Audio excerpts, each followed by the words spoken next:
अगर आप पढ़ रहे हो इंडेफिनिट प्रोनाउन, तो अपने दिमाग में एक चीज याद रखो कि इंडेफिनिट प्रोनाउन मतलब अनिश्चित सर्वनाम, ऐसा सर्वनाम। अच्छा पहले तो ये बताओ सर्वनाम क्या होता है, प्रोनाउन क्या होता है? The word which is used on the place of noun is called pronoun, है ना। अब अगर वो प्रोनाउन जो है वो अनिश्चित हो, मैंने कहा देखो ही इज कमिंग, अगर मैं कहूं कि वह आ रहा है, तो यहां पर एटलीस्ट हम ये बता रहे हैं कि वह आ रहा है, तो ये निश्चित सर्वनाम है, हमको पता है कि कौन आ रहा है, इसलिए हमने बोला ही इज कमिंग। लेकिन जब मैं बोलूंगा somebody इज कमिंग या someone इज कमिंग, तो यहां पर हमको पता नहीं है कौन आ रहा है। तो जहां हमको पता नहीं है कि कौन आ रहा है, तो वो है इंडेफिनिट प्रोनाउन। तो someone आपका क्या हो गया? Indefinite pronoun. तो आपको एक चार्ट बताता हूं मैं, इसकी मदद से आप इसको बनाना, सम, एनी, एवरी एंड नो। इसको जोड़ना वन के साथ, बडी के साथ और थिंग्स के साथ। वेयर के साथ भी जोड़ना चाहो जोड़ देना, लेकिन वो इंडेफिनिट एडवर्ब बनेगी, इंडेफिनिट प्रोनाउन नहीं बनेगा। देखो समवन, एनीवन, एवरीवन, नोवन, कितने बने? 4। समबडी, एनीबडी, एवरीबडी, नोबडी, कितने बने? 4। समथिंग, एनीथिंग, एवरीथिंग, नथिंग, कितने बने? 4। समवेयर, एनीवेयर, एवरीवेयर, नोवेयर, कितने बने? 4। क्या बोलती पब्लिक? तो सम, एनी, एवरी एंड नो, इन चारों को हमने वन के साथ जोड़ा, तो someone, anyone, everyone, known, somebody, anybody, everybody, nobody, something, anything, everything, nothing, somewhere, anywhere, everywhere, nowhere. Right? अरे समझ में आया नहीं आया? तो ये जो वर्ड मैंने बनाए हैं यहां पर, ठीक है, someone, anyone, everyone, known, something, anything, everything, nothing, somebody, anybody, everybody, nobody. लेकिन समवेयर, एनीवेयर, एवरीवेयर, नोवेयर, ये जो है ये एडवर्ब बनते हैं, ये थोड़ा ध्यान देना, ये इंडेफिनिट प्रोनाउन नहीं होते हैं। ठीक है, चलो तो आइए मजे के साथ हम लोग शुरू करते हैं समवन, एनीवन, एवरीवन, नोवन को। Someone, anyone, everyone, no one, somebody, anybody, everybody, nobody, है ना। अब जो मीनिंग समवन देता है वही मीनिंग somebody भी देता है, जो मीनिंग anyone देता है वही मीनिंग anybody भी देता है, जो मीनिंग everyone देता है वही मीनिंग everybody भी देता है, जो मीनिंग no one देता है वही मीनिंग नोबडी भी देता है। फिर आप कहोगे सर जब सब मीनिंग सेम दे रहे तो अलग अलग क्यों? इसका उपयोग होता है आउट ऑफ ग्रुप के लिए। जब कोई व्यक्ति किसी ग्रुप से बाहर का कोई भी अनजान व्यक्ति हो सकता है, लेकिन इसका उपयोग होता है एक पर्टिकुलर ग्रुप के लिए। जैसे देखो आपने कहा सर क्लास में किसी ने मेरा मोबाइल चुरा लिया, तो क्लास में किसी ने मेरा मोबाइल चुरा लिया, तो जिसने भी मोबाइल चुराया वो व्यक्ति एक ग्रुप का हिस्सा है, तो वहां किसी ने के लिए लगाएंगे आप किसी ने या कोई, उसके लिए लगाओगे somebody। आप कहोगे sir somebody has stolen my cell phone in the class, somebody has stolen my cell phone in the class। अब आपने किसी ने के लिए somebody क्यों लगाया? आपने किसी ने के लिए somebody इसलिए लगाया बिकॉज यहां पर आप जो है ये बता रहे हो कि सामने वाला जो व्यक्ति वो अननोन है और एक ग्रुप का हिस्सा है। लेकिन आपने कहा कि मार्केट में किसी ने मेरा मोबाइल चुरा लिया, मार्केट में तो हजारों लोग होते हैं, कोई भी चुरा सकता है। तो एक छोटा सा माइनर डिफरेंस होता है आपका बडी और वन के बीच में, बाकी कोई डिफरेंस नहीं है। इसीलिए मैं स्पोकन इंग्लिश में आपको कहना चाहूंगा कि in spoken English you don't have to go through this minor difference. जहां somebody लगाना चाहूंगा somebody लगा देना, जहां someone बोलने में आ गया वो लगा देना, देयर इज नो डिफरेंस। ठीक है, ऐसे समझो इस चीज को। चलो इधर ध्यान दो। तो समवन और somebody, आई होप आपको समझ में आ रहा होगा। आपने कहा सर कोई हंस रहा है क्लास में, somebody is laughing in the class, क्या बोलोगे? बनाओ सेंटेंस। कोई क्लास में हंस रहा है, somebody is laughing in the class, in the class, somebody is laughing in the class। ठीक है, तो somebody क्या हो गया बताओ? somebody क्या हो गया? somebody जो है आपका इंडेफिनिट प्रोनाउन हो गया यहां पर। अब मैंने कहा किसी ने उसे मार डाला, अब पता नहीं किसने किसे मार डाला, तो जो मारने वाला व्यक्ति कोई भी हो सकता है दुनिया में। Someone has killed him.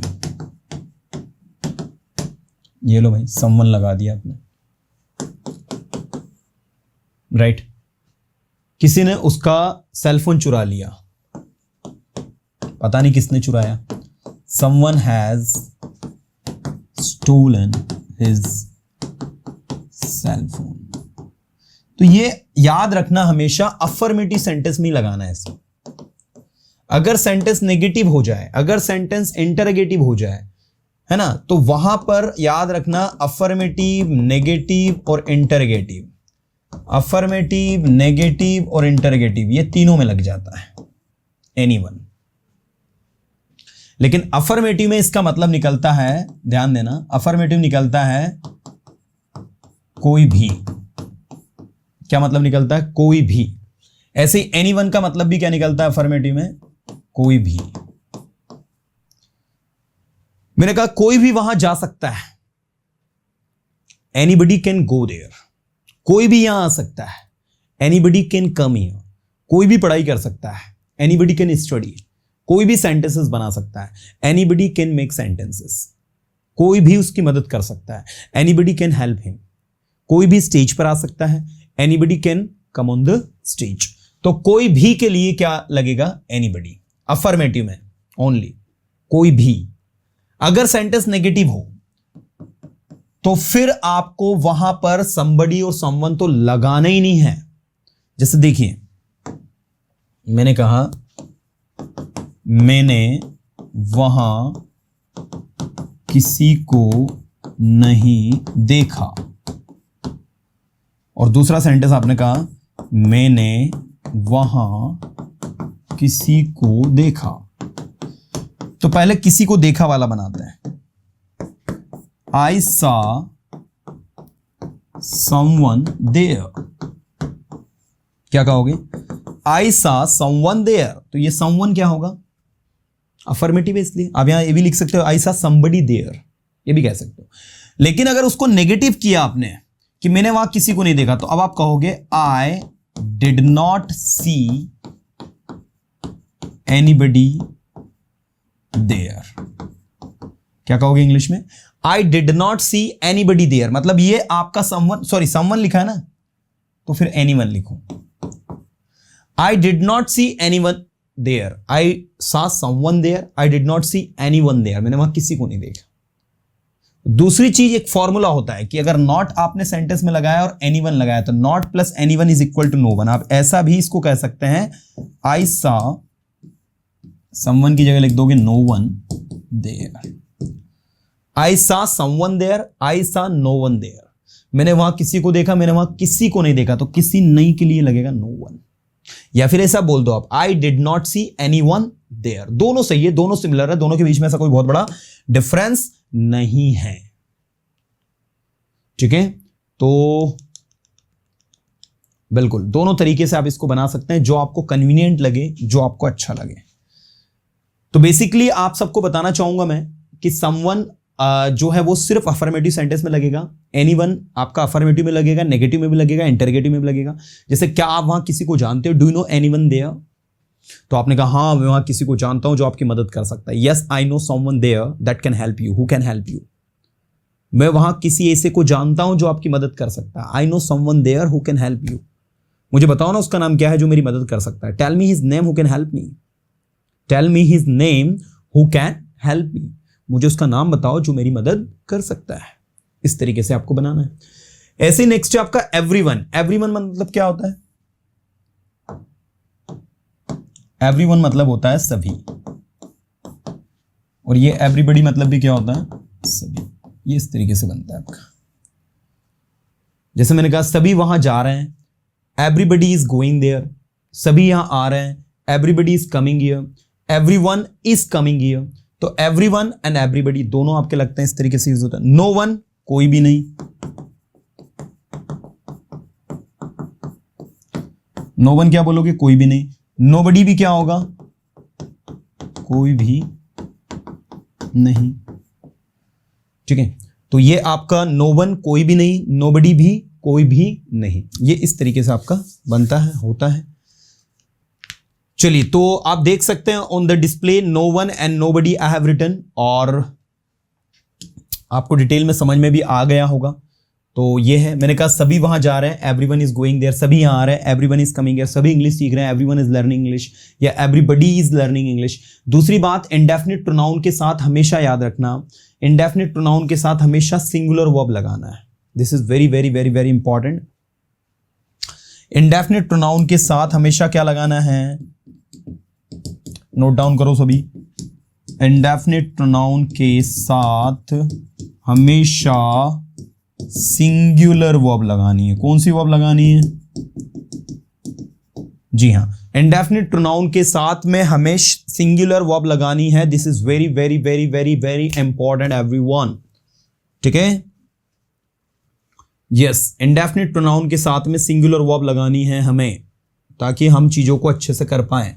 तो someone, anyone, everyone, no one, somebody, anybody, everybody, nobody। चलो आगे देखते हैं हम। something, anything, everything, nothing। Something का मतलब होता है कुछ, एनीथिंग का मतलब होता है अफर्मेटिव में कुछ भी और कुछ, एवरीथिंग का मतलब होता है सब कुछ, और नथिंग का मतलब होता है कुछ भी नहीं, ठीक है। आइए, तो सबसे पहले मैंने कहा एक सेंटेंस, आप कुछ कर सकते हो, आप कुछ कर सकते हो। और दूसरा मैंने कहा आप कुछ भी कर सकते हो। दोनों सेंटेंस को ध्यान से देखना, ए एंड बी। पहले में जिसमें मैंने कहा आप कुछ कर सकते हो, इसका इंग्लिश क्या होगा? इसका इंग्लिश होगा यू कैन डू, सॉरी, आप कुछ कर सकते हो ना, यू कैन डू समथिंग। लेकिन जब हम कहेंगे आप कुछ भी कर सकते हो, तो यू कैन डू एनीथिंग। दोनों सेंटेंस अफर्मेटिव है, ये भी अफर्मेटिव है, ये भी अफर्मेटिव है। लेकिन कुछ का मतलब अफर्मेटिव में समथिंग निकल रहा है, और कुछ भी का मतलब अफर्मेटिव में एनीथिंग निकल रहा है। ये बहुत इंपॉर्टेंट है जो आपको ध्यान देना है, क्योंकि स्टूडेंट्स को बड़ा कंफ्यूजन होता है कि समथिंग सर अफर्मेटिव में भी लगता है और एनीथिंग भी अफर्मेटिव में लगता है, लेकिन दोनों में डिफरेंस क्या होता है? तो ये डिफरेंस होता है दोनों में। आप कुछ लिख रहे हो, मुझे पता है, I know you are writing something. आप कुछ भी लिख सकते हो अगर चाहो तो, you can write anything if you want, it's your choice, ये आपकी चॉइस है। आप कुछ भी लिख सकते हो, यू कैन राइट एनीथिंग। आप कुछ भी कर सकते हो, यू कैन डू एनीथिंग। आप कुछ भी पढ़ा सकते हो, यू कैन टीच एनीथिंग। आप कुछ भी सुन सकते हो, यू कैन लिसन एनीथिंग, है ना। तो इस तरीके से आपका बनता है। चलो, अब आपने कहा मेरे पास कुछ है, तो आई हैव, ध्यान देना, मेरे पास कुछ है, क्या कहोगे? I have something. मेरे पास कुछ है तो क्या कहोगे? I have something. जब आप कहोगे मेरे पास कुछ नहीं है, तो आई डोंट हैव। याद रखना, नॉट लगाने से समथिंग का हो जाएगा एनीथिंग। या फिर आप ये भी कह सकते हो कि आई हैव समथिंग की जगह कुछ नहीं है तो नथिंग लिख दो। आई हैव नथिंग, या आपने नथिंग लगा दिया। मेरे पास कुछ नहीं है तो क्या कहोगे? Simply I have nothing. मेरे पास कुछ नहीं था, आई हैड नथिंग, ये हेड लगा दिया, ठीक है। मेरे पास कुछ नहीं था, आई हैड नथिंग। मेरे पास कुछ नहीं है, आई हैव नथिंग। मेरे पास कुछ नहीं होगा, आई विल हैव नथिंग। और मेरे पास सब कुछ होगा, आई विल हैव एवरीथिंग। मेरे पास कुछ होगा, आई विल हैव समथिंग। मेरे पास कुछ भी होगा, आई विल हैव एनीथिंग। तो जैसे वर्ड लगाओगे उसके अकॉर्डिंग उसका मीनिंग निकलता जाएगा। आई विल हैव नथिंग, मेरे पास कुछ नहीं होगा. आई विल हैव एवरीथिंग, मेरे पास सब कुछ होगा. आई विल हैव समथिंग, मेरे पास कुछ होगा. और आई विल हैव एनीथिंग, मेरे पास कुछ भी होगा. ठीक है, तो भैया ये था आपका समथिंग, एनीथिंग, एवरीथिंग. ये इंडेफिनिट प्रोनाउन था आपका. अब जो वो वेयर वाला बचा है ना, वो क्या है देख लो. वो प्लेस के लिए लगता है. Somewhere, anywhere, everywhere, nowhere.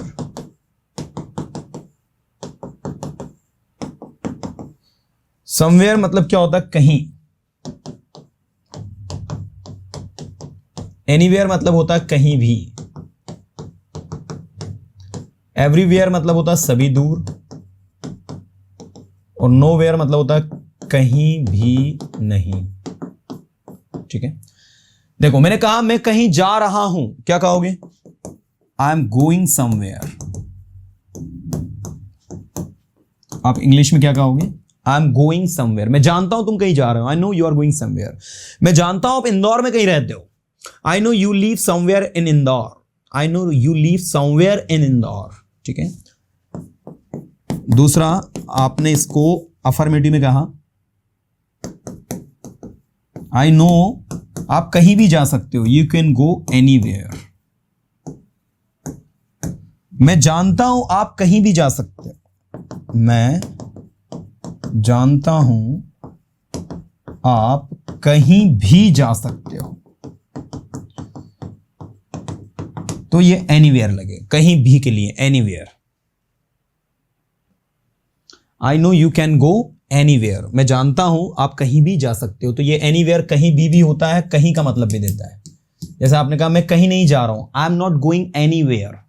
या फिर आई एम गोइंग नोवेयर. क्या कहा आपने?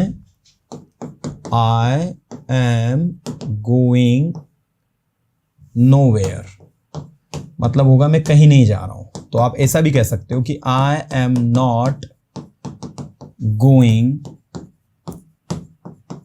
एनीवेयर.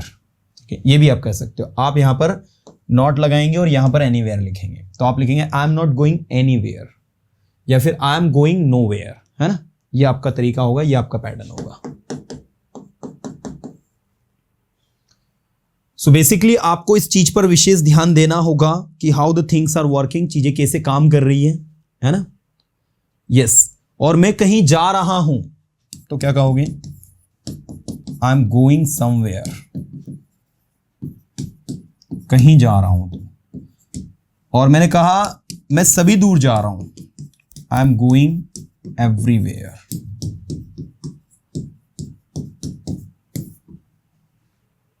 ठीक है, आई am going everywhere. I am going everywhere मतलब मैं सभी जगह जा रहा हूं. ठीक है, तो ऐसे प्रैक्टिस करना है आपको इसको. जब आप ऐसे प्रैक्टिस करोगे then you will find that things are very easy to study. चीजें बड़ी ही आसान है पढ़ना में.